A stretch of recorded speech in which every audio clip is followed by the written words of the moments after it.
Well, hello everybody. Welcome back to another episode of the Bodacious Rant. It's such a surprise to see all the viewers here. Not really, because you'll see this after. But anyways, I hope everybody had a great weekend. Like I said before, we're now getting to the end of the year mark / spooky season, then the holiday season. Thanks. Pumpkin spice season's here. Oh God, it's popping off. It's amazing. Have you ever had the pumpkin spice stuff? I don't think I've had it before, but don't really get it myself. Just when it's available, I will just grab some. I like the smell of pumpkin. I do like pumpkin pie. But other than that, I'm like, it's not that big of a deal. Like, I don't know. I don't get it. But you know what? To each their own. If that's your jam, you do you. There's no judgment here. But we're not talking about pumpkin spice. We're here to talk about another awesome movie of the year. This year's actually had some great biopics. One of them was Air. That was one of my favorites to kick off the year. Oppenheimer, freaking amazing. And now we have another one which is called Dumb Money, starring Paul Dano, Pete Davidson, Clancy Brown, Seth Rogen, Nick Offerman, Vincent D'Onofrio, and the list goes on and on. There's several other great actors in it, and this is the movie about one of the craziest moments, especially around one of the biggest of our generation, which was many generations, which was COVID. And this was when this movie is about the time when people rallied behind the GameStop stocks and drove it up to try and essentially combat Wall Street and these hedge funds that were trying to short it. Crazy time. I was telling Byrne right before this, I thought it was more during like middle of COVID, like 2020. But no, it took place 2021, like kind of beginning. It all started around the beginning of it / late 2020, and then it just became a whole crazy thing, way crazier than I think anyone ever really anticipated it. But before we get started, I forgot to say this in the last video. I apologize, Byrne. But for everyone, but this is a non-spoiler review as well. But please do not forget to give us a like, ring the bell, and of course subscribe. We always appreciate you and the views, and we do this. You guys are one of the reasons why we're here. So and also we just like to hear each other talk. So and doing all those things raises our stock. So do it. I wish I had some. Don't short us. Don't let those hedge funds win. If we got to the point where hedge funds were betting against us, that's when I know we've made it, sort of.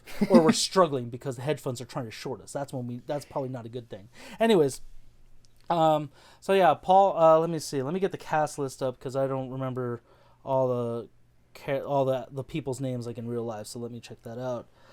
So Paul Dano plays Keith Gill, who, going by his like Reddit name / YouTuber named Roaring Kitty, who just was, throughout COVID, he's kind of struggling to support his family like everybody else. Like, he has a job, but, he's just getting by. And then he put all his money into the GameStop stock because he thought, it's undervalued. Everyone's kind of looking over it. Nobody sees the potential in it.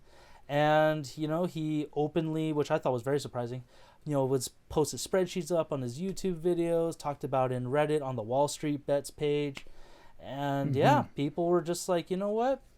I'm going to buy into it because this guy's doing it. And it just gained so much steam to the point where hedge funds were getting screwed because of it, which is like pretty crazy thing to happen in my opinion. I mean, I'm not a money guy. I'm not super into the stock stuff, so I don't know how often that actually happens. But usually, like, at least they definitely... Pretty much never.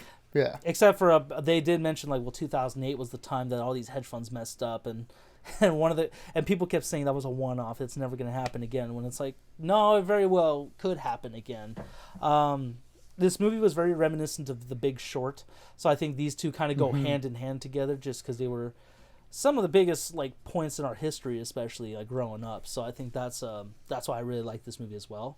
And yeah, like I said, the cast is great for it. Definitely brought you back to the COVID times a little bit with everybody wearing masks, the distancing, everybody struggling to work and stuff. So it was kind of a nice little flashback, sort of. Not a nice flashback. Yeah, not flashback, yeah. But like I said, I just really enjoyed it. I thought it was very well paced. The way it told several character stories within the movie, I think was pretty well done, very smooth for the most part. And yeah, it wasn't too long of a movie. I think it was only hour and a half, 2 hours. Do you remember, Bert? Like hour 40? Yeah, hour 40 something. Yeah, that sounds about right. So, yeah, and it's just, you literally just follow the stock like everyone else was, and just kind of seeing everybody's point of view on it, whether you were, Paul Dano's Keith Gill, who's basically trying to lead these people and like just giving his honest opinion on the stocks and just posting about it. And then we have a couple college students involved. We have America Ferrera, who plays this nurse who's struggling to feed her family and keep everything going. So yeah, I really enjoyed it. What did you think about it, Bern? Yeah, I mean, I really enjoyed this movie as well. I mean, as you mentioned, the cast is all pretty great, and I think the movie did a good job of juggling all these different storylines and giving us different perspectives around this huge event that happened 2 years ago, which is like caught the world by storm. So it was nice seeing what it was like for people that were in the middle of this, but like in different like I guess you could say like financial circumstances or like different like class circumstances if you want to say it that way. But yeah, like it did a really good job of giving us a perspective on like of what went down basically. And I think the comparison to the Big Short is a pretty apt one, but I do think the Big Short did pull it off a little bit better, just stylistically wise. I think that movie had a little bit more flair and was able to make things a little bit more interesting. But the one thing that I think it did do that I wish this movie did was sort of like break down the terminology of what they were saying about stocks, what certain just basically what certain terms meant to give us a better understanding for people like yourself or like me who weren't like weren't or aren't too aware of stocks and how that whole situation works, just to sort of make it a little bit easier to understand like what it is that's going on. Because I'm like, oh man, something very important is happening right now. They're saying all these things that are crazy, but I don't know what I don't know what it all means. So I really like The Big Short and how it broke down the housing market and how it made it easily digestible in that sense. And I think this movie could have used a little bit more of that to make it a little bit more clear for the general audience or people who weren't aware of what was going on at the time. But yeah, I mean, other than that, I think it was really well directed, pretty well written and shot. Like it's just an overall really solid movie. That I really enjoyed, and like you said, just another one in a year of pretty good biopics.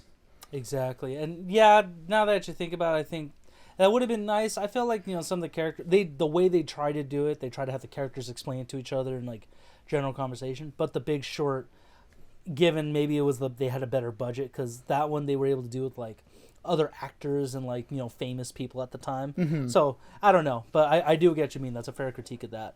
And like I said, everyone did really well. I think one of my favorite people in it was like Seth Rogen, even though he was a total douchebag in it. But he was. I'm a Seth Rogen fan. He's awesome. He was really good in this. I'm glad he's kind of dipping more into the. Well, I mean, he always has but this is a good dramatic role for him / like funny one, comedic one. Mm-hmm. Nick Offerman plays such a good like asshole of a character. And it's like he rarely is ever that. He's always Ron Swanson to me, so it's like, damn, you're just a heartless monster in this movie. And then Pete Davidson's always just he's been a joy to have in all most of the things he's been. So I really liked him. Always very funny. Yeah, he's hilarious. I feel like the one character I wish. I mean, I don't know how much the point it was. I know we were kind of talking about a little bit on a different side of it. I wish Shailene Woodley had a little bit more to do, but I mean, she was just more. Her character was just more of like, just definitely a supporting character. As Kevin's wife, that's just supporting him and just kind of standing by him, but also like keeping his ego in check, essentially. Like especially when they were talking about. Well, I don't want to spoil it for anybody, so. I'm not going to get into it. Even though I know it's history, it's still one of those things like, for those of you who don't remember, maybe are just ignorant to news, this may be a movie you want to check out. Yeah, I mean, no, that's definitely a pretty fair critique. And I think it's one that I share too, where it felt like there was a lot, like that the movie was juggling, that I felt like if maybe they would have cut one of the sub-storylines, they could have given a little bit more time to some of the more central figures in here. So I understand wanting to give like a wider perspective of the scenario and giving us all these different characters at different points. But maybe cutting out one of those would have given a little bit more time and more meat to like you said, the main players here, and probably a little bit more on Keith's personal life and stuff like that. Like, when you're juggling too much, it's hard to give everyone their fair due. Yeah, absolutely. Yeah, no, that's totally fair to say, Bern. I'm sorry, I got lost in my set for there, but with everything we've talked about, I'm gonna give this movie a hard 4 out of 5. I was very tempted to give it a 5, and I'm like, I've been pretty giving with that. I definitely want to see this movie again just to give like a final rating, but as of now, I think a solid 4, just because it was really well done. It was fun. Definitely some heavy moments too, like The Big Short and those other movies did. Yeah, I really enjoy it. I definitely recommend this one. Even if you're not into stocks or anything like that, this is just a great movie with a great ensemble about a crazy point in life. Especially it was definitely showing the sides of Wall Street where you think, oh, if you get into stocks, it is kind of like gambling. You may really win big and do really well for your future, but then it's like this movie basically painted the dark side. Like, no, if you have the money and you have the tech, you're gonna control that regard, like no matter what. So, but yeah, Bern, what did you think overall?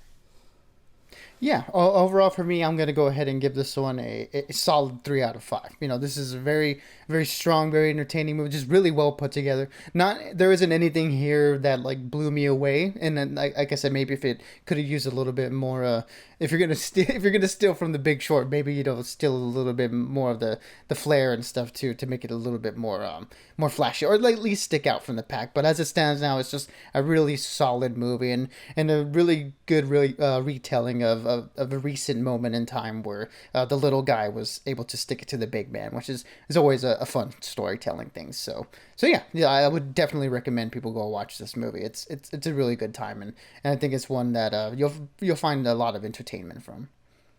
And Bern, I know I haven't said this, but I do appreciate the headband. You're roaring Bernie, so I just got a hashtag where my Bernie at. That's all I gotta say. But it's not gonna be diamond hands. It's gonna be jazz hands. Jazz hands. Stupid. So everyone, if you did get a chance to see this movie, there were actually several movies out this last weekend, so no shame if you didn't. But let us know for those of you who do if you have seen it, or do you kind of remember the whole GameStop fiasco? Just let us know in the comments. We'd love to keep the conversation going, get everyone's thoughts on it. But yeah, like I said, I hope everyone's doing good, especially going into the holiday season. This is definitely a time, we got to all be there for each other. And also, we got some other good movies coming out. Like, again, I'm excited for The Creator. I hope it's good. There's some good buzz around it, so, keep my fingers crossed. Mm-hmm. But until next time, everyone, stay bodacious and keep on ranting for the both of us. Absolutely, everybody. Be good, be safe, and as always, we'll catch y'all on the next one.